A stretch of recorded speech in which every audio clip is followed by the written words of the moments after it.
الحمد لله رب العالمين والصلاة والسلام على أشرف الأنبياء والمرسلين أما بعد فأعوذ بالله من الشيطان الرجيم من همزه ونفخه ونفسه بسم الله الرحمن الرحيم رب اشرح لي صدري ويسر لي أمري واحلل عقدة من لساني يفقه قولي اللهم انفعنا بما علمتنا وعلمنا ما ينفعنا وزدنا علما فبشر عبادي الذين يستمعون القول فيتبعون أحسنه أولئك الذين هداهم الله وأولئك هم أولو الألباب أعوذ بالله من الشيطان الرجيم بسم الله الرحمن الرحيم فسجد الملائكة كلهم أجمعون إلا إبليس أبى أن يكون مع الساجدين.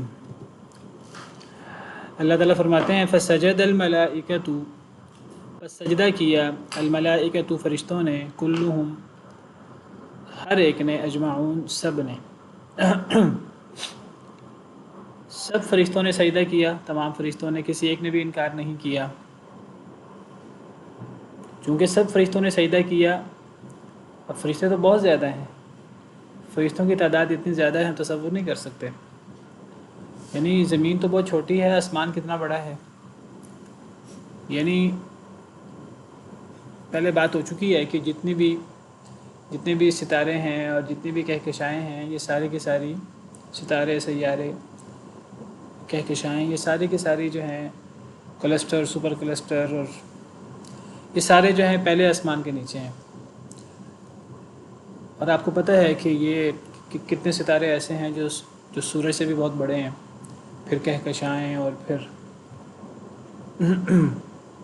اور یہ وہ چیزیں جو ابھی تک ہم یعنی دریافت کر سکے ہیں، ابھی وہ چیزیں جو ہمارے علم میں نہیں ہیں وہ کتنی زیادہ ہیں.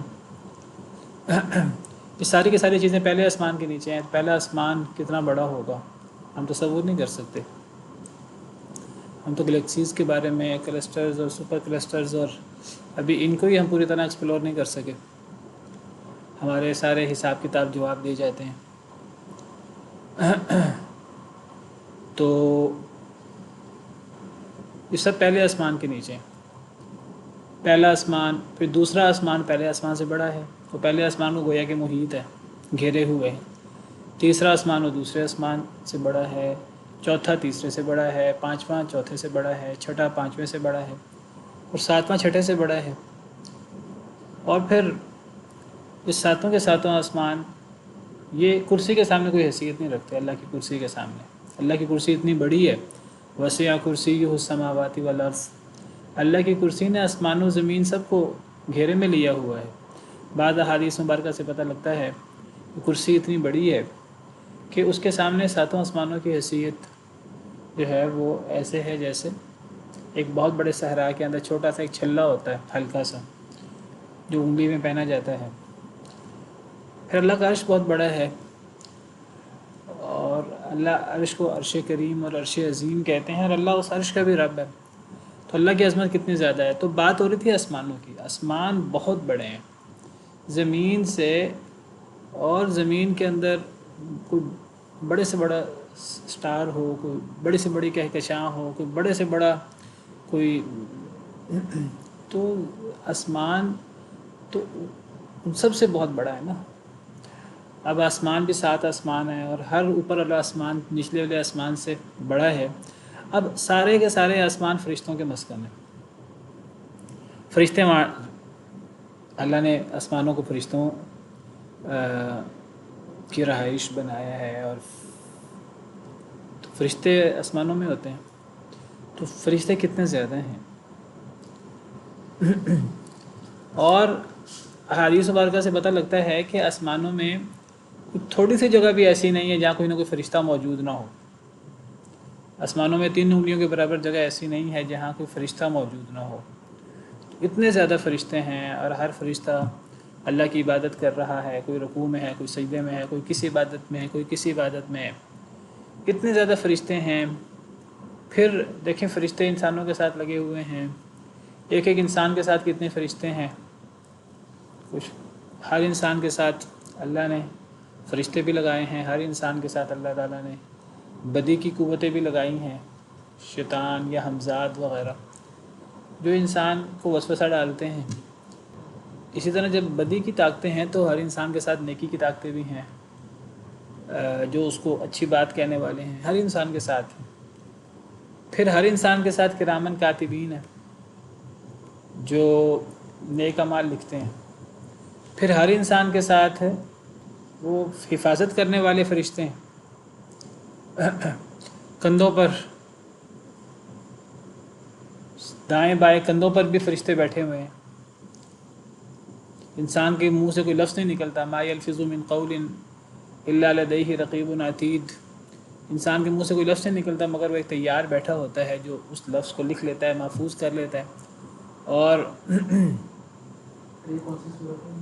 یہ سورہ قاف میں ہے،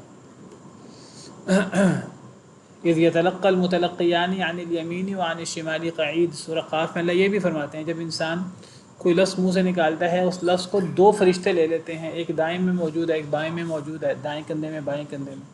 اور پھر میں ذکر کر رہا تھا کہ حفاظت کرنے والے فرشتے ہیں ہر انسان کے ساتھ۔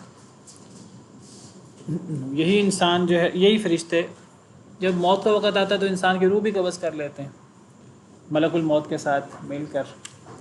تو فرشتے بہت زیادہ ہیں، بہت زیادہ فرشتے ہیں، ہم تصور نہیں کر سکتے ان کی تعداد کتنی زیادہ ہے۔ اب جتنے فرشتے ہیں اللہ فرماتے ہیں سب کے سب فرشتوں نے سجدہ کیا۔ اب یعنی ہماری گنتی ختم ہو جائے گی، وہ اربوں ہیں، کھربوں ہیں، وہ ٹریلینز ہیں، وہ کتنے ہیں، ایک نے بھی انکار نہیں کیا۔ تو اسی لیے ایک تو اللہ تعالیٰ نے الملائکہ کہا، سب فرشتوں نے سجدہ کیا، اور پھر اللہ تعالیٰ نے کلہم بھی کہا، اور پھر اجمعون بھی کہا، تاکید در تاکید، یعنی کسی ایک فرشتے نے بھی انکار نہیں کیا، اس لیے کہ فرشتوں میں انکار کا مادہ ہی نہیں ہے، فرشتوں کے اندر اختیار نہیں ہے ان کے پاس، وہ پابند ہیں اللہ کی بات ماننے پر۔ جس طرح انسان اور جن کے علاوہ دیگر مخلوقات، آسمان، زمین، پہاڑ اور دیگر مخلوقات ہیں، وہ اللہ کے احکامات کی پابند ہیں، اسی طرح فرشتے اللہ کے احکامات کے پابند ہیں۔ فرشتے برا کر ہی نہیں سکتے، برا سوچ بھی نہیں سکتے، اللہ کے حکم کی خلاف ورزی بھی نہیں کر سکتے۔ تو اللہ نے حکم دیا تو سب فرشتوں نے اللہ کے حکم کو مانا، وہ تو اللہ کے حکم کے خلاف چل ہی نہیں سکتے۔ اللہ تعالیٰ فرماتے ہیں کہ یا ایھا الذین آمنوا قوا انفسکم واہلیکم نارا وقودھا الناس، فرشتوں کے بارے میں اللہ تعالیٰ فرشتوں کی صفات کیا بیان فرماتے ہیں؟ اللہ فرماتے ہیں سورہ تحریم میں، یا ایھا الذین آمنوا قوا انفسکم واہلیکم نارا، اے ایمان والو اپنے آپ کو اور اپنے گھر والوں کو جہنم کی آگ سے بچاؤ، وقودھا الناس والحجارہ، وہ جہنم جس کا ایندھن لوگ بھی ہیں اور پتھر بھی ہیں، علیہا ملائکۃ غلاظ شداد لا یعصون اللہ ما امرہم، اس آگ کے اوپر جو اللہ نے پہرے دار مقرر کر رکھے ہیں وہ کوئی انسان، کوئی ایسی مخلوق نہیں ہے جو اللہ کے حکم کی خلاف ورزی بھی کر لیتی ہے، بلکہ جزاکم اللہ خیرا، بلکہ وہ فرشتے ہیں جہنم کے اوپر مقرر ہیں، اور علیہا ملائکۃ غلاظ شداد، سخت دل ہیں، بڑے طاقتور ہیں، شدید ہیں، لا یعصون اللہ ما امرہم، اللہ جو انہیں حکم دے وہ اس کی خلاف ورزی نہیں کر سکتے، ویفعلون ما یؤمرون، اور وہ کرتے ہیں جس کا انہیں حکم دیا جاتا ہے، تو وہ اللہ کے حکم کی خلاف ورزی نہیں کر سکتے۔ سورہ نحل اگلی صورت ہے، اس میں اللہ تعالیٰ فرشتوں کے بارے میں فرماتے ہیں یخافون ربہم من فوقہم ویفعلون ما یؤمرون، کہ فرشتے ڈرتے ہیں اپنے رب سے جو ان کے اوپر ہے، اللہ فرشتوں سے بھی اوپر ہے۔ فرشتوں کا مسکن کیا ہے؟ میں نے ذکر کیا آپ کے سامنے، فرشتوں کا مسکن آسمان ہے، تو فرشتے ڈرتے ہیں اپنے رب سے جو فرشتوں سے اوپر ہے۔ کیا مطلب؟ فرشتے ڈرتے ہیں اس اللہ سے جو آسمانوں سے بھی اوپر ہے، فرشتوں سے اوپر ہے، یہ گویا کہ وہ آسمانوں سے اوپر ہے۔ یہ بات یاد رکھیے، اللہ خالق ہیں، اللہ معبود ہیں، اور اللہ کے علاوہ ہر چیز وہ اللہ کی مخلوق ہے، ہر چیز اللہ کی مخلوق ہے، اللہ کے علاوہ ایسے ہے کہ نہیں؟ ہر چیز اللہ کی مخلوق ہے اللہ کے علاوہ، اور جو بھی اللہ کی مخلوق ہے اللہ نے اس کو پیدا کیا ہے باقاعدہ، وہ اللہ کے سامنے تابع ہے اور اللہ کی پابند ہے اور اللہ کے سامنے عاجز ہے، اور وہ اللہ سے الگ ہے۔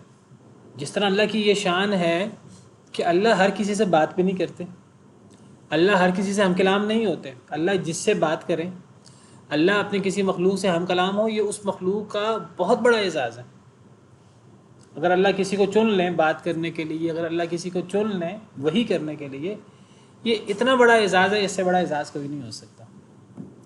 اللہ تعالیٰ قرآن میں فرماتے ہیں وما کان لبشر ان یکلمہ اللہ، کسی بشر کے لائق نہیں کہ اللہ اس سے کلام کرے، الا مگر.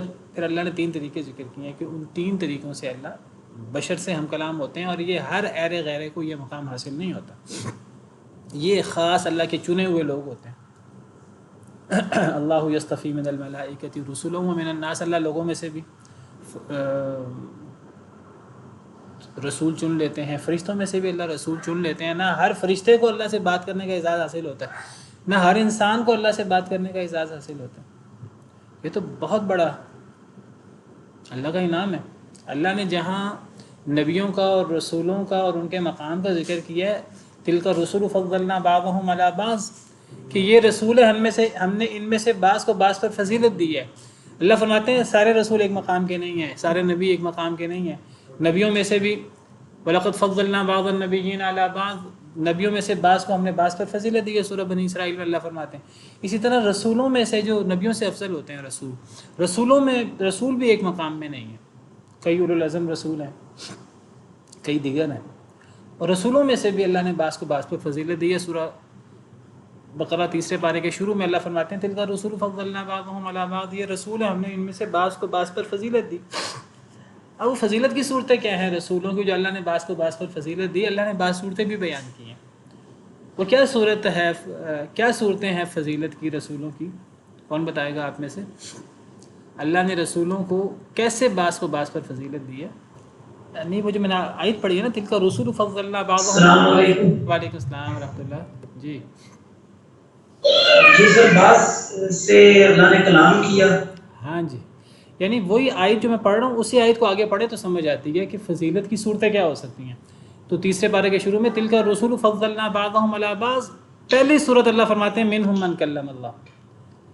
فضیلت کی ایک صورت یہ ہے جو اعلیٰ ترین صورت ہے، افضل ترین صورت ہے، کہ رسولوں میں وہ اللہ کے چنے ہوئے لوگ بھی ہیں اللہ نے جن سے کلام کیا. اصل میں اللہ کی وحی کو. وعلیکم السلام ورحمۃ اللہ. جی سر یہی ایک فضیلت تھی کہ آسمانوں میں بلایا. جی معراج کروائی. کیا کروائی؟ معراج کروائی. فضیلت کی صورتوں میں سے ایک صورت یہ اللہ نے کلام کیا. فضیلت کی صورتوں میں سے ایک صورت یہ ہے کہ اللہ نے بڑے معجزے دیے. منہم من کلم اللہ ورفع بعضهم درجات، کئیوں کے اللہ نے درجات بلند کر دیے. وآتینا عیسیٰ ابن مریم البینات، ہم نے عیسیٰ بن مریم کو بہت بڑے بڑے معجزے دیے. یہ بھی فضیلت کی ایک صورت ہے. وَأَيَّدْنَاهُ بِرُوحِ الْقُدُسِ، اور ہم نے روح القدس سے ان کی مدد کی. یہ بھی فضیلت کی ایک صورت ہے.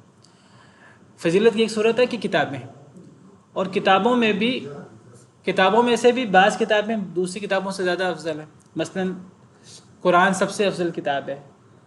تورات یہ افضل کتابوں میں سے ایک کتاب ہے. تورات کا مقام باقی کتابوں سے افضل ہے. قرآن کا مقام سب سے افضل ہے. اب دیکھیے جب اللہ فرماتے ہیں ہم نے نبیوں میں سے بعض کو بعض پر فضیلت دی. وَلَقَدْ فَضَّلْنَا بَعْضَ النَّبِيِّينَ عَلَىٰ بَعْضٍ وَآتَيْنَا دَاوُودَ زَبُورًا. اللہ فرماتے ہیں ہم نے بعض نبیوں کو بعض پر فضیلت دی، اور اس فضیلت کی ایک صورت اللہ بیان فرماتے ہیں ہم نے داؤد علیہ السلام کو کیا دی؟ زبور. اب زبور صاحب کتاب ہونا اللہ کے حکم سے ہوتا ہے، اللہ کی عطا سے ہوتا ہے. یہ بھی فضیلت کی ایک صورت ہے. کسی کو اللہ نے کتاب دی، اور کسی کو اللہ نے کتاب میں سے کون سی کتاب دی؟ تورات میں نے ذکر کیا یہ کتابوں میں سے اہم ترین کتاب ہے، اور قرآن تو سب سے افضل کتاب ہے. نبی صلی اللہ علیہ وسلم کو اللہ نے خاتم النبیین بنایا. یہ بھی فضیلت کی ایک صورت ہے. شاباش. جی مس افشین آپ بتائیے.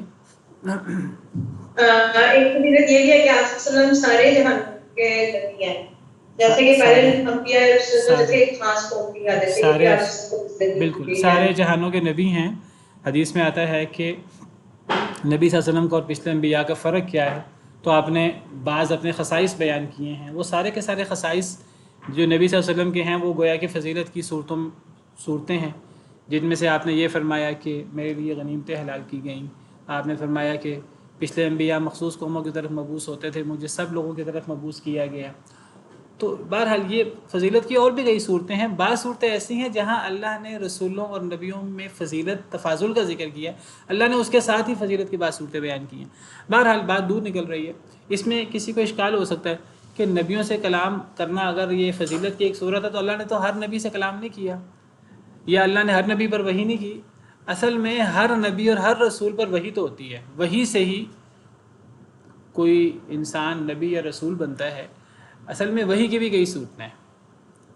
وحی کی ایک صورت فرشتے کے واسطے سے وحی بھی ہے.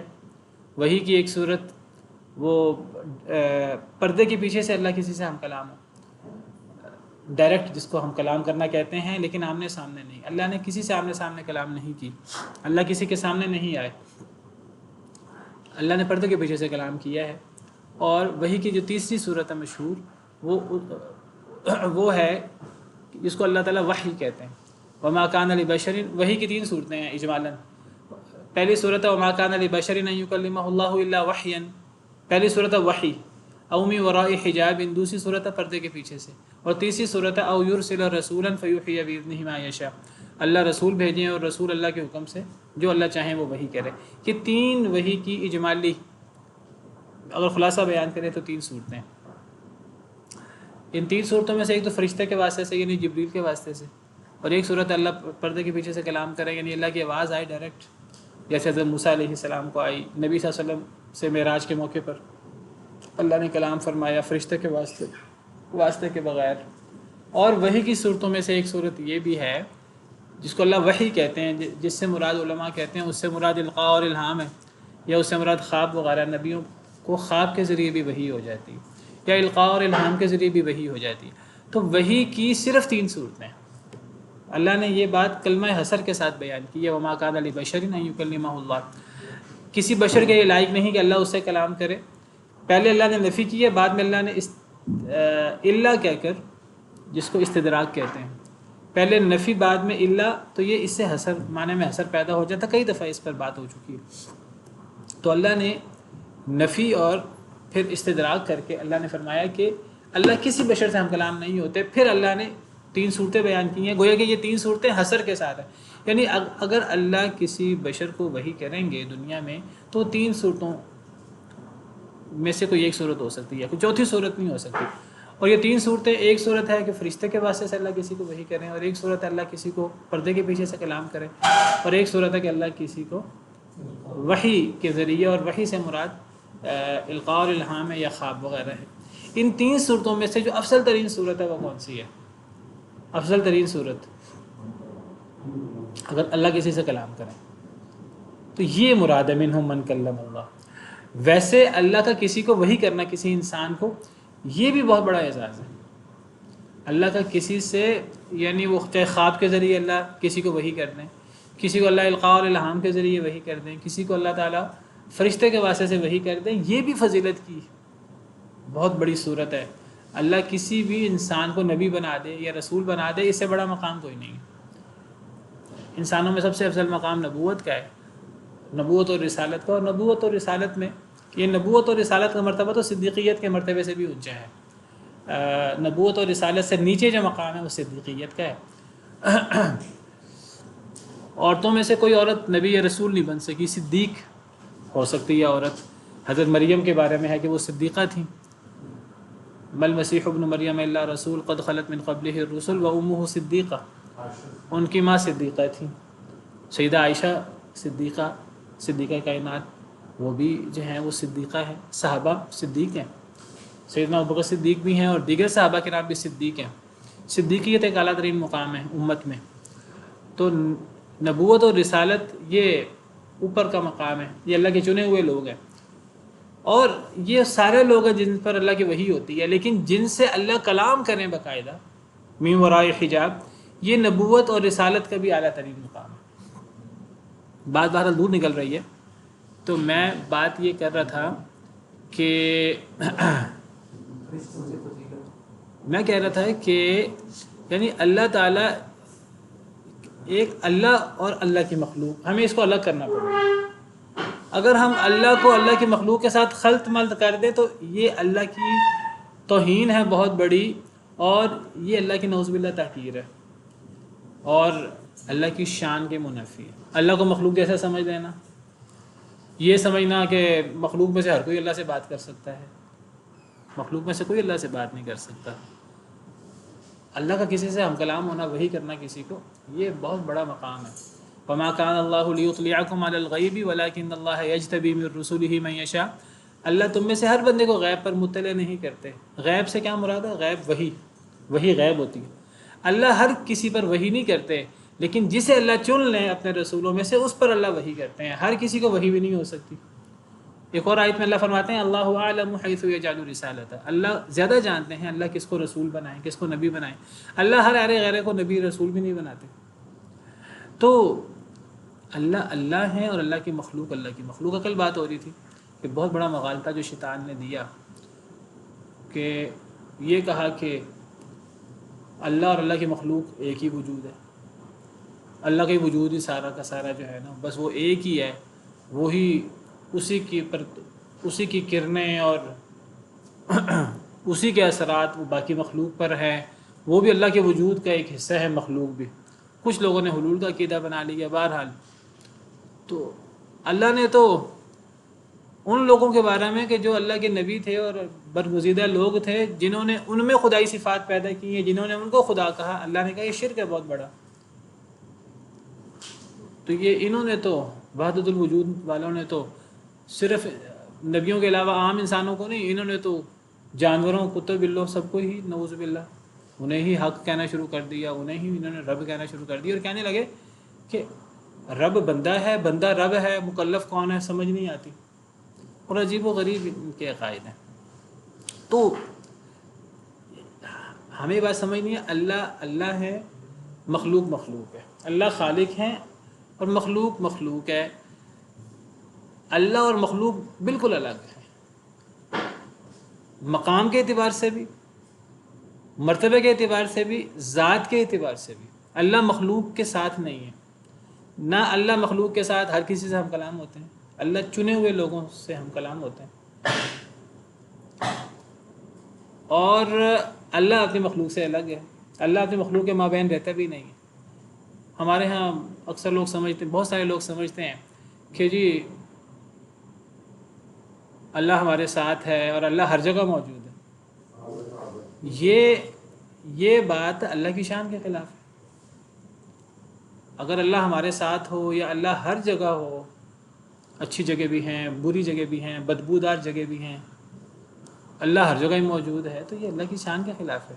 اللہ اپنی مخلوق سے الگ ہے، بائن من خلقہ، اللہ اپنی مخلوق سے الگ ہے۔ انسان تو زمین پہ بستا ہے، فرشتے آسمانوں پہ بستے ہیں، اللہ فرشتوں سے بھی الگ ہے۔ نہ اللہ انسانوں کے ساتھ ہے، نہ اللہ فرشتوں کے ساتھ ہے۔ اگر ہم میں سے کسی کو مغالطہ ہو کہ جی اللہ تعالیٰ آسمانوں میں ہے، بلکہ قرآن کریم کی کئی آیات میں کہا گیا کہ آمنتم من فی السماء، کیا تم اس ذات سے بے خوف ہو گئے ہو جو آسمانوں میں ہے؟ اس سے کسی کو اگر مغالطہ ہو جائے کہ اللہ آسمانوں میں ہے، اللہ آسمانوں میں بھی نہیں ہے۔ آمنتم من فی السماء، کیا تم بے خوف ہو گئے ہو اس ذات سے جو آسمانوں میں ہے؟ یہاں فی السماء فی علا کے معنی میں علماء کرام نے واضح کیا ہے، یعنی کیا تم اس ذات سے بے خوف ہو گئے ہو جو آسمانوں سے بھی اوپر ہے۔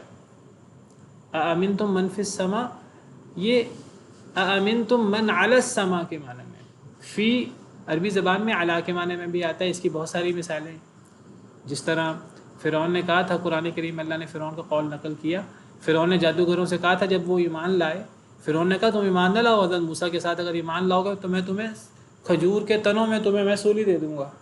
تو فرعون نے وہاں وہ جو کہا تو اللہ نے عربی زبان میں اسے بیان کیا ہے، وَلَأُصَلِّبَنَّكُمْ فِي جُذُوعِ النَّخْلِ، اللہ کہتے ہیں کہ اس نے کہا کہ میں تمہیں سولی دوں گا کھجور کے تنوں میں۔ تو علماء کہتے ہیں یہاں فی علا کے معنی میں ہے، وَلَأُصَلِّبَنَّكُمْ عَلَى جُذُوعِ النَّخْلِ، تنوں میں تو سولی نہیں ہوتی، تنوں کے اوپر سولی دی جاتی ہے، تو فی علا کے معنی میں آ جاتا ہے۔ حروف جار ایک دوسرے کی جگہ پر کئی دفعہ آ جاتے ہیں عربی زبان میں، یہ عربی زبان کی گہرائی اور فصاحت و بلاغت ہے۔ تو آمنتم من فی السماء، یہ من علی السماء کے معنی میں ہے۔ اللہ تعالیٰ نہ زمین میں ہے، نہ اللہ تعالیٰ آسمانوں میں ہے۔ اللہ تعالیٰ زمین سے بھی اوپر ہے، اللہ تعالیٰ آسمانوں سے بھی اوپر ہے، آسمانوں سے اوپر کرسی ہے، اللہ کی، اس کے اوپر اللہ کا عرش ہے. اللہ تو عرش سے بھی اوپر ہے. عرش سب سے بلند مخلوق ہے، سب سے بڑی اور سب سے معزز اور سب سے خوبصورت اور یاقوتوں سے بنی ہوئی، اور اس کی صفات آتی ہیں احادیث مبارکہ میں. تو اللہ عرش سے بھی اوپر ہے، عرش کے اوپر مستوی ہے. جیسے اللہ کی شان کو لائق ہے، باقی اللہ اپنی صفات کے اعتبار سے ہمارے ساتھ، اپنی صفات کے اعتبار سے اللہ ہم سے اتنے قریب ہیں کہ شارق سے بھی زیادہ نزدیک ہے. اس معنی میں اللہ کو قرآن کریم میں قریب کہا گیا ہے. اللہ کو قریب کہا گیا ہے دعائیں سننے کے ضمن میں. وَإِذَا سَأَلَكَ عِبَادِي عَنِّي فَإِنِّي قَرِيب، سورہ بقرہ میں اللہ فرماتے ہیں کہ اے نبی صلی اللہ علیہ وسلم، اگر میرے بندے میرے بارے میں آپ سے سوال کریں کہ ہم اللہ کو پکارتے ہیں تو اللہ ہماری پکار سنتا ہے کہ نہیں سنتا، جب میرے بندے میرے بارے میں آپ سے سوال کریں تو آپ جواب دیں میں قریب ہوں. فإنی قریب، کیا معنی ہے میں قریب ہوں؟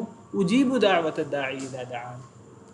یعنی ایک تو اللہ تعالیٰ ہر پکارنے والے کی پکار کو، چاہے وہ اونچی آواز سے پکارے، چاہے وہ آہستہ آواز سے پکارے، چاہے وہ دل میں پکارے، اللہ اس کی پکار کو سنتے ہیں. وہ ہلکی آواز میں پکارے، خفیہ انداز میں پکارے یا دل میں پکارے، اللہ تو دل کے بحث سے بھی واقف ہیں. تو اللہ شارق سے بھی زیادہ نزدیک ہے. ہمارے کانوں تک ایک سرگوشی نہیں سنائی دیتی، ہمارے کانوں تک پہنچنے سے پہلے اللہ اس کو سن لیتے ہیں. یہ مطلب ہے اللہ تعالیٰ ہماری شارق سے بھی زیادہ نزدیک ہیں. وَنَحْنُ أَقْرَبُ إِلَيْهِ مِنْ حَبْلِ الْوَرِيدِ، سورہ قاف میں اللہ فرماتے ہیں ہم تو انسان سے انسان کی شارق سے بھی زیادہ نزدیک ہیں. اب کچھ لوگ یہاں کیا سمجھتے ہیں؟ کچھ لوگ سمجھتے ہیں جی اللہ تعالیٰ ہمارے دلوں میں بستے ہیں اور اللہ تعالیٰ ہماری شارق سے بھی زیادہ نزدیک ہیں، اور وہ سمجھتے ہیں کہ جی اللہ تعالیٰ اپنی ذات کے اعتبار سے ہمارے دلوں میں ہے، اللہ کا عرش ہمارے دل میں. نہیں، ایسی بات تو نہیں ہے. اللہ کا عرش تو اللہ کا عرش ہے جو یعنی اتنا بڑا ہے. میں نے بھی آپ سے کہا کہ ساتوں آسمان یہ کرسی کے مقابلے میں ایسے جو ایک بڑے ایک صحرا کے اندر چھوٹا سا چھلا ہو، اور کرسی کی حیثیت اللہ کے عرش کے مقابلے میں ایسے ہے جیسے ایک بڑے صحرا کے اندر ایک چھوٹا سا حلقہ ہو، ایک چھوٹا سا چھلا ہو. تو کرسی کی حیثیت بعض احادیث مبارکہ سے پتہ لگتا ہے اللہ کا عرش سب سے بڑی مخلوق ہے، سب سے بلند ہے، اور اللہ تعالیٰ عرش سے بھی اوپر ہے. اللہ سب سے بلند ہے اپنی ذات کے اعتبار سے بھی اور اپنی صفات کے اعتبار سے بھی. اسی لیے اللہ کو رب الاعلیٰ کہتے ہیں. سبح اسم ربک الاعلیٰ، اپنے اس رب کے نام کی تسبیح بیان کرے جو سب سے بلند ہے. اور اللہ اپنی صفات بیان کرتے ہیں، ان صفات میں سے ایک عظیم صفت العلی بیان کرتے ہیں، وَهُوَ الْعَلِيُّ الْعَظِيمُ، اور وہ سب سے بلند ہے اور سب سے بڑا ہے. بہرحال بات دور نکل رہی ہے، میرا موضوع نہیں ہے. تو میں بات یہ کر رہا تھا کہ انسانوں زمین میں بسنے والے انسان ہوں یا آسمانوں میں بسنے والے فرشتے ہوں، اللہ سب سے اوپر ہے. تو اتنے زیادہ فرشتے ہیں، تو جب اللہ نے فرشتوں کو حکم دیا کہ آدم کو سجدہ کرو تو ایک فرشتے نے بھی اللہ کے حکم کی خلاف ورزی نہیں کی. تو اسی لیے اللہ تعالیٰ نے تاکید در تاکید لا کر اللہ نے فرمایا کہ کلہم، پہلے تو ملائکہ کا لفظ استعمال کیا، پھر کلہم کا لفظ استعمال کیا، پھر اجمعون کا لفظ استعمال کیا، جس میں تاکید در تاکید ہے. ایک فرشتے نے بھی انکار نہیں کیا الا ابلیس، سوائے ابلیس کے. پہلے اللہ نے تاکید در تاکید لا کر کہا کہ سب فرشتوں نے اللہ کی بات مان لی اور سجدہ کیا آدم کو اللہ کے حکم سے. پھر اللہ تعالیٰ نے فرمایا کہ سوائے ابلیس کے، ابلیس نے نہیں کیا. ابا ان یکون مع الساجدین، اس نے انکار کیا یہ کہ وہ سجدہ کرنے والوں کے ساتھ ہو جائے، سجدہ کرنے والے فرشتوں کے ساتھ وہ بھی ہو جائے، اس نے اس بات سے انکار کیا. تو یہاں اللہ نے استثناء کیا ہے ابلیس کا. یہ ابلیس کا استثناء فرشتوں سے نہیں ہے کہ ابلیس فرشتوں میں سے ہے. تو اللہ نے فرشتوں کو حکم دیا تھا تو ابلیس فرشتوں میں سے تھا تو اس نے انکار کیا، باقی سب فرشتوں نے مان لیا. نہیں، فرشتوں نے تو ایک نے بھی انکار نہیں کیا سوائے ابلیس کے. اصل میں یہ اللہ اس کو کہتے ہیں استثناء، گرامر کی روح سے. استثناء کی دو قسمیں ہوتی ہیں، ایک استثناء منقطع ہوتا ہے، ایک استثناء متصل ہوتا ہے، ایک استثناء منقطع ہوتا ہے. استثناء متصل کسے کہتے ہیں؟ استثناء متصل اسے کہتے ہیں کہ وہ جس کا استثناء ہو رہا ہو، جن کا ذکر پہلے ہے، وہ انہی کی جنس میں سے ہو. تو ایسے استثناء کو استثناء متصل کہتے ہیں. اور اگر استثناء منقطع ہو اس سے مراد وہ استثناء ہوتا ہے کہ وہ پیچھے جن کی بات ہو رہی ہے تو وہ بعد میں الا آ رہا ہے، تو وہ الا کے بعد آنے والی چیز وہ پہلی چیز کی جنس میں سے نہ ہو، اس کو استثناء منقطع کہتے ہیں۔ تو یہ استثناء منقطع ہے۔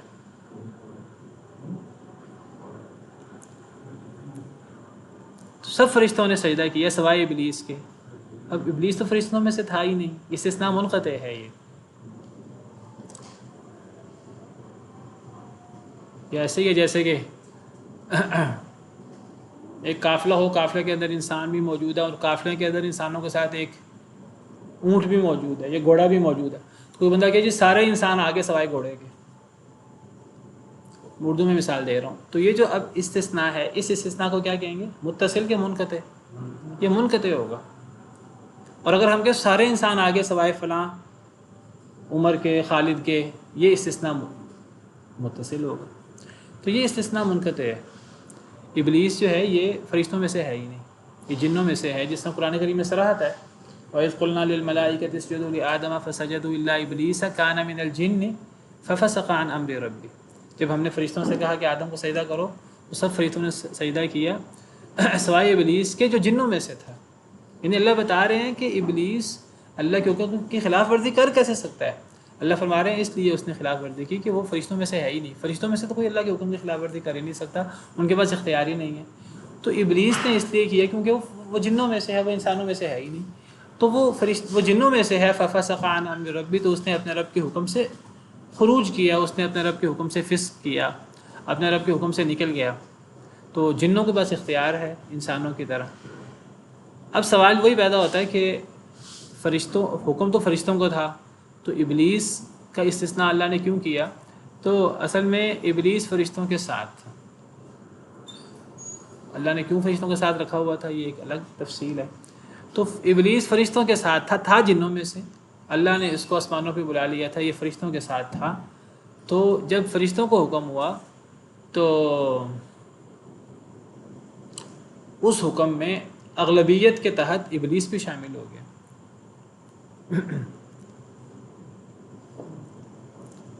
بعض دفعہ یعنی اگر ایک انسان ہے، اس کے بیٹے ہیں 3 4 7، اس کا بھتیجا بھی ہو، تو کہ آؤ بیٹو سب آ جاؤ، تو اس میں اغلبیت کی روح سے بھتیجا بھی آ جائے گا، اس کو بھی آنا ہوگا۔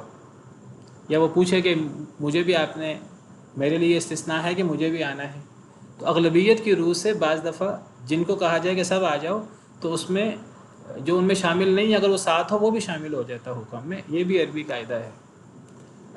تو جن بھی فرشتوں کے ساتھ تھا، ابلیس بھی، تو اس سجدے کے حکم میں وہ بھی شامل تھا، اور اس کو پتہ تھا میں سجدے کے حکم میں شامل ہوں۔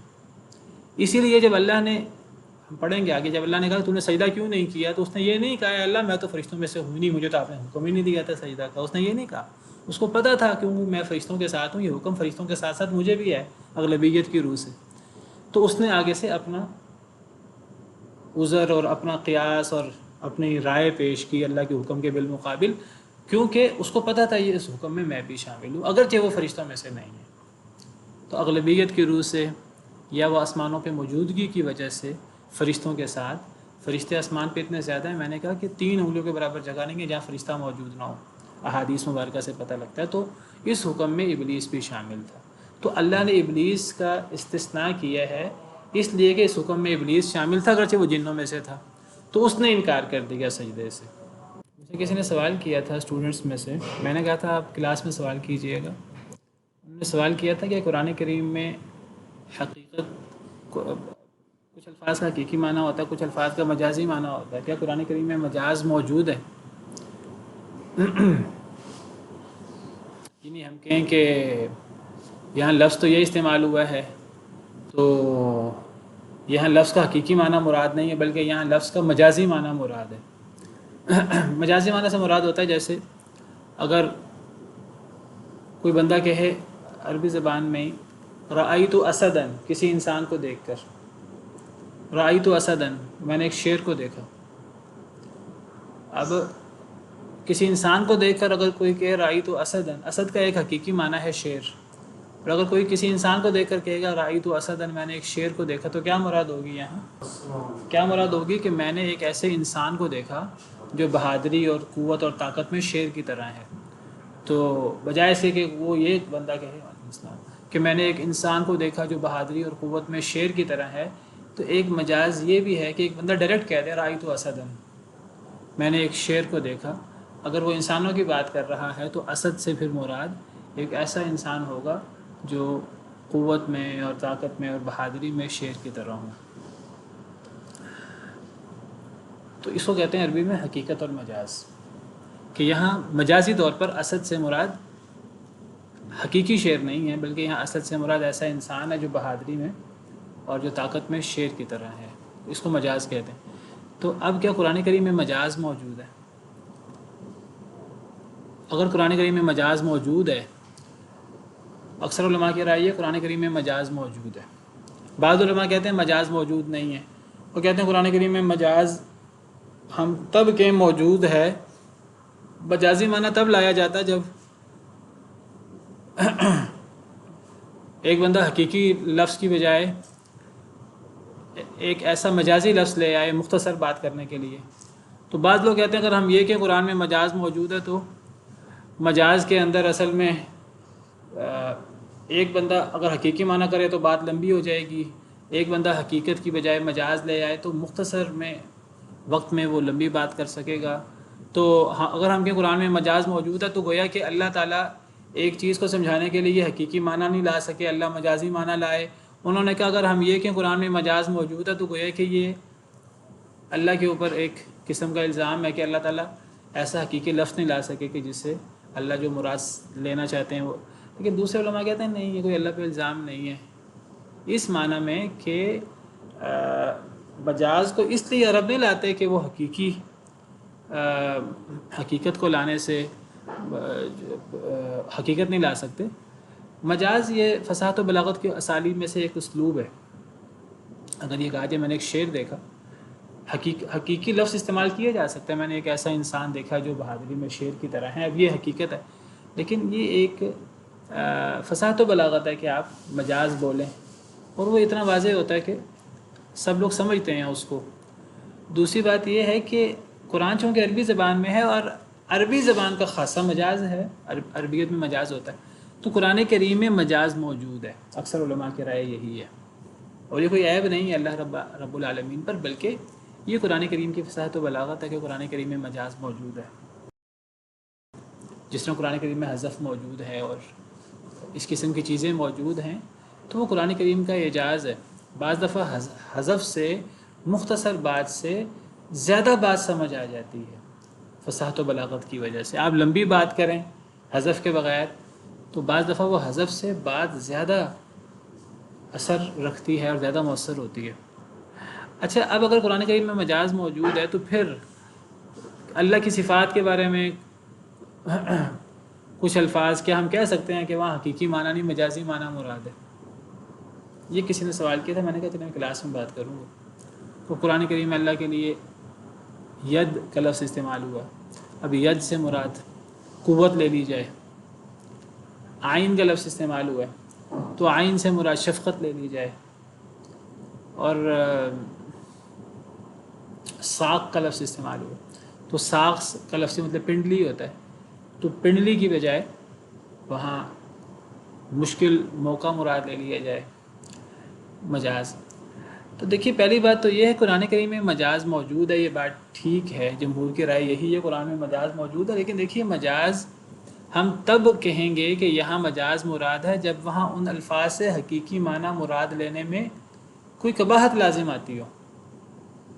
اگر کسی جگہ انسان موجود ہیں، کوئی شیر کوئی جانور نہیں ہے، وہاں کہا جائے کہ میں نے ایک شیر دیکھا، اب لوگ کہیں گے میں نے فلاں لائبریری میں فلاں مسجد میں شیر دیکھا، لوگ کہیں گے جی مسجد میں شیر ہوتا ہی نہیں ہے، وہاں تو سارے انسان تھے. اب ہمیں کہنا پڑے گا وہ شیر سے مراد یہاں حقیقی معنی مراد نہیں لیا جا سکتا، اب مجازی معنی مراد لیا جائے. تو مجازی معنی تب مراد لیا جاتا ہے جب حقیقی معنی مراد لینا ممکن نہ ہو.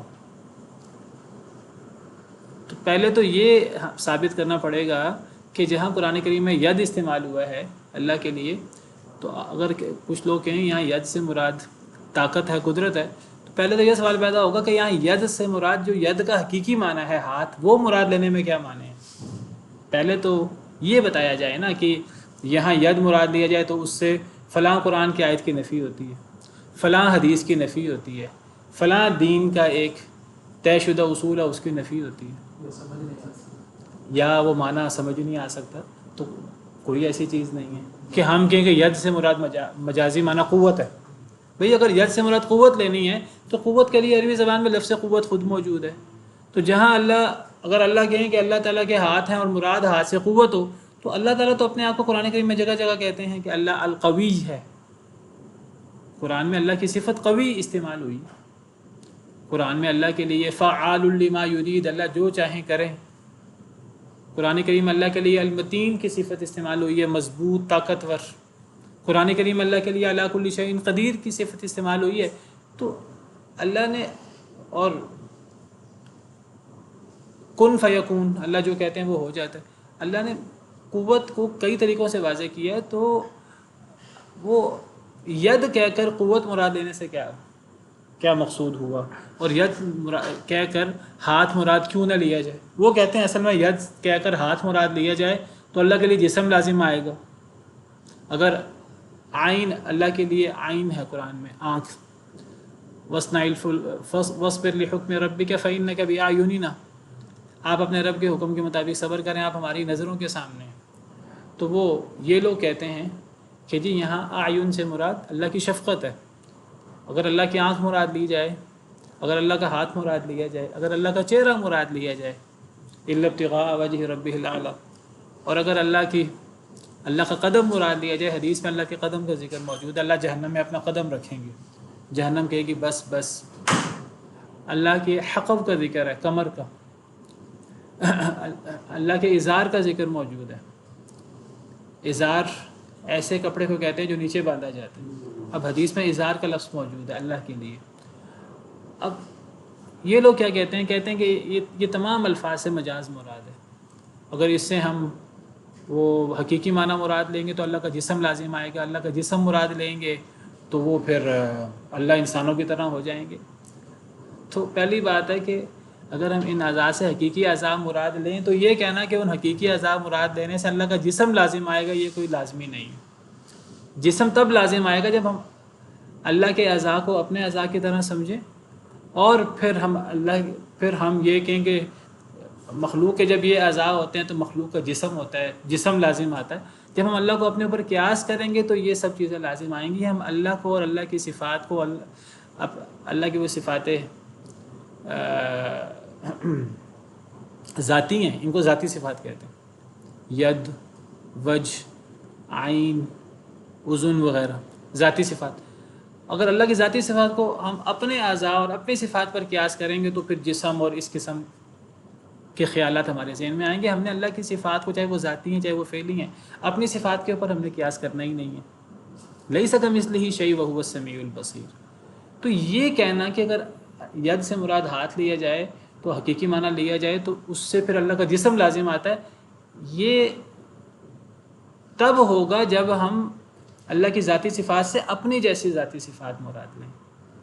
ہم کہتے ہیں اللہ کی ذاتی صفات ہیں جو اللہ نے قرآن میں ذکر کی ہیں، جو نبی صلی اللہ علیہ وسلم نے احادیث مبارکہ میں ذکر کی ہیں، وہاں ان کا حقیقی معنی مراد ہے، وہاں ان کا مجازی معنی مراد لینے کی کوئی ضرورت نہیں ہے۔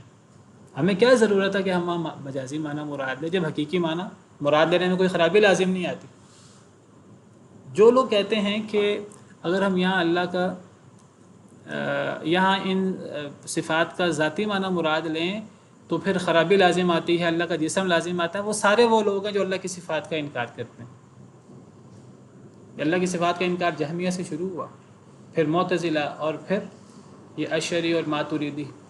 جہمیہ نے تو اللہ کی سب صفات کا انکار کیا، معتزلہ اللہ کی صفات کو لفظی طور پہ مانتے ہیں، ان کے معنی کا انکار کرتے ہیں۔ جہمیہ کہتے ہیں اللہ نہ سمیع ہے نہ اللہ بصیر ہے، معتزلہ کہتے ہیں اللہ سمیع اور بصیر تو ہے لفظی طور پر لیکن اللہ سنتے دیکھتے نہیں ہیں۔ معتزلہ اللہ کے سننے، ان کے معنی کا انکار کرتے ہیں۔ اشعری ماتریدی ہیں، وہ کہتے ہیں کہ 7 صفات ہم اللہ کی مانتے ہیں جو عقل سے ثابت ہیں، باقی تمام صفات کا وہ انکار کرتے ہیں، اور وہ اس قسم کے جی یہاں تو مجاز مراد ہے، یہاں تو یہ مراد ہے، یہاں تو یہ مراد ہے۔ حالانکہ اہل سنہ والجماعہ، نبی صلی اللہ علیہ وسلم، صحابہ، تابعین، تبع تابعین، ائمہ 4 سب کا عقیدے میں یہ موقف ہے کہ اللہ کی جو صفات ذاتی یا فعلی قرآن کریم میں بیان ہوئی ہیں ان کو اپنے حقیقی معنی میں ہمیں لینا چاہیے. ہاں وہ اپنے حقیقی معنی میں ہوتے ہوئے اگر مخلوق کی صفات کا اور اللہ کی صفات کا کوئی لفظی اشتراک ہو جائے تو حقیقت میں یہ اشتراک ہے ہی نہیں. اللہ کے ہاتھ جیسے اللہ کی شان کو لائق، جیسے اللہ کا دیکھنا، اللہ کا سننا اللہ کی شان کو لائق ہے. اس کا دیکھنا سننا ہمارے سننے دیکھنے کی طرح نہیں ہے. اسی طرح اگر اللہ کا ہاتھ ہو یا اللہ کا چہرہ ہو تو وہ ہماری طرح نہیں ہے. تو قرآن کریم میں مجاز موجود ہے، اس کے باوجود یہ جو صفات ہیں صفات میں بلا وجہ حقیقت سے چھوڑ کر مجاز مراد لینا صحیح نہیں ہے. اچھا ایک چیز اور ہے، پھر جو ایک نقطے کی بات ہے، ٹائم ختم ہو گیا.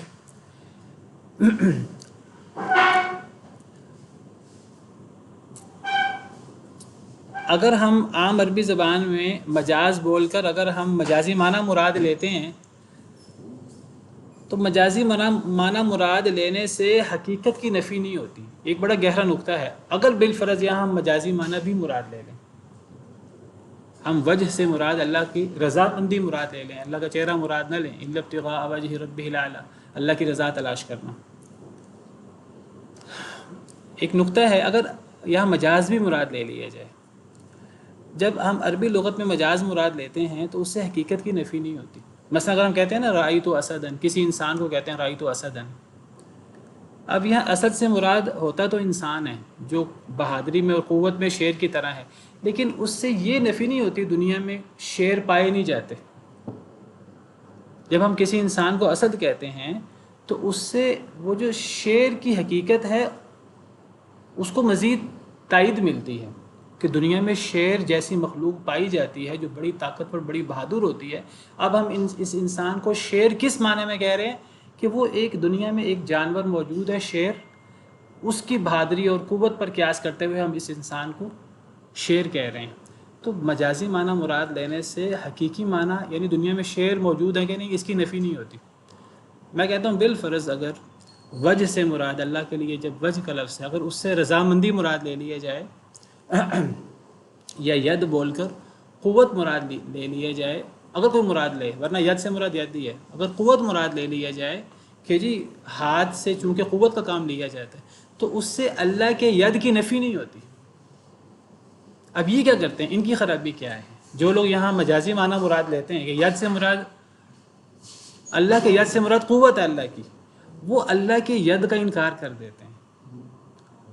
ہم کہتے ہیں کہ اگر آپ نے یہاں مجازی معنی مراد لیا ہے، پہلی بات ہے مجازی معنی مراد نہیں لینا چاہیے. اگر مراد لیا بھی ہے اور آپ کہتے ہیں کہ ید کے اندر قوت ہوتی ہے تو یہاں اللہ کی قوت مراد ہے، آپ ید سے مراد قوت اگر مراد لینا بھی چاہتے ہیں لے لیں، لیکن اللہ کے ید کا انکار نہ کریں. وہ کیا کرتے ہیں، وہ اللہ کے ید کا انکار کر دیتے ہیں. تو مجازی معنی مراد لینے سے حقیقی معنی کی نفی نہیں ہوتی. بڑی اہم بات ہے ایک. اب بعض لوگ کہتے ہیں جی قرآن میں ہے کہ قبر والے جو ہیں وہ اللہ تعالیٰ قبر والے سنتے نہیں ہیں، قرآن میں موجود ہے. وہ کہتے ہیں اصل میں یہاں قبر والوں سے مراد مردہ نہیں ہے، یہاں قبر والوں سے مراد ہیں وہ جو کافر ہیں. اللہ کہتے ہیں کافر انک لا تسمع الموتى، آپ مردوں کو نہیں سنا سکتے. وہ کہتے ہیں نہیں مردے سنتے ہیں. ہم کہتے ہیں قرآن کی واضح آئی تھا آپ مردوں کو نہیں سنا سکتے. وہ کہتے ہیں یہاں مردوں سے مراد کافر ہیں، یہاں قبر میں مردے مراد نہیں ہیں. ہم کہتے ہیں اگر آپ یہاں موتا سے کافر بھی مراد لے لیں، مجازی معنی مراد لے لیں، تو وہ کافر کو موتا کہا ہی اس لیے کہا کہ وہ مردوں کی طرح ہے. تو جب کافر نہیں سنتا تو حقیقی مردہ تو بالاولیٰ نہیں سنے گا. وہ کیا کہتے ہیں، وہ کہتے ہیں یہاں موتا سے مراد کافر ہے، مردہ سنتا ہے کافر نہیں سنتا. کتنی عجیب بات ہے. کافر کو جس معنی میں موتا کہا گیا ہے تو کافر نہیں سنتا تو مردہ تو بالاولیٰ نہیں سنتا. تو آپ مجازی معنی مراد لے کر حقیقت کی نفی کر دیں، اس کی گنجائش کہیں بھی نہیں ہے. بات ٹائم ختم ہو گیا ہے. تو بہرحال قرآن کریم میں مجاز موجود ہے، لیکن مجاز کا سہارا لے کر اللہ کی صفات کا انکار کرنا یہ کسی طور پر صحیح نہیں ہے. اللہ کی صفات قرآن کریم میں جو موجود ہیں ان کو ان کے حقیقی معنی میں مراد لیا جائے گا. ان کی کیفیات وہ ہمیں نہیں پتہ، اس کی کیفیات مجہول ہیں. اس کے بارے میں سوال کرنا اس کی گہرائی میں جانا یہ بدعت ہے، یہ فتنے کا موضوع ہے۔ الاستواء معلوم والکیف مجہول والسؤال عنہ بدعہ والایمان بہ واجب۔ وصلی اللہ وسلم علی نبینا محمد۔